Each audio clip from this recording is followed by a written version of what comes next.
যুদ্ধের দামামা বেজে উঠেছে কোরীয় উপদ্বীপে।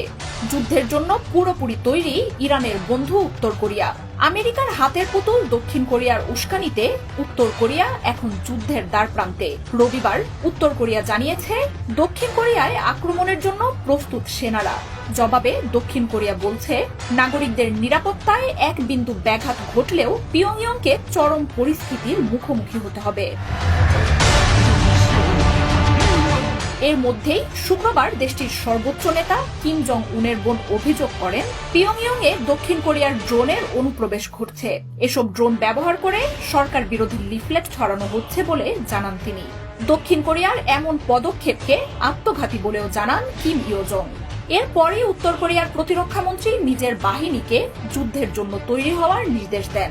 সীমান্তে থাকা আর্টিলারি ও সেনা ইউনিটগুলোকে যে কোনো মুহূর্তে দক্ষিণ কোরিয়ায় গুলি চালানোর জন্য প্রস্তুত থাকারও নির্দেশ দেন তিনি।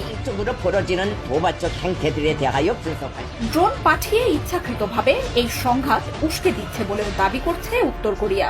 আর একটি ড্রোন উত্তর কোরিয়ার সীমানা অতিক্রম করলে পিয়ংইয়ং এর আক্রমণে পুরো দক্ষিণ কোরিয়া ছায়ে পরিণত হবে বলে হুঁশিয়ারি দিয়েছে কিম প্রশাসন। জবাবে দক্ষিণ কোরিয়া জানিয়েছে, এমন কোন আক্রমণে উত্তর কোরিয়ার বহু বছর ধরে ক্ষমতায় থাকা শাসক দলের চূড়ান্ত পতন ঘটবে।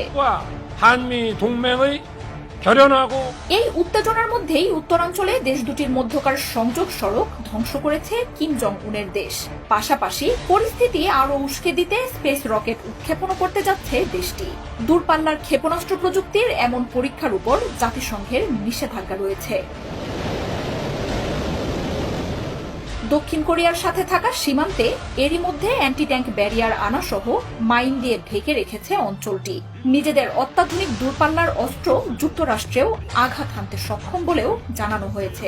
এছাড়াও পারমাণবিক বোমার আঘাতে দক্ষিণ কোরিয়া ও যুক্তরাষ্ট্রকে গুঁড়িয়ে দেওয়ারও হুঁশিয়ারি দেন কিম জং উন।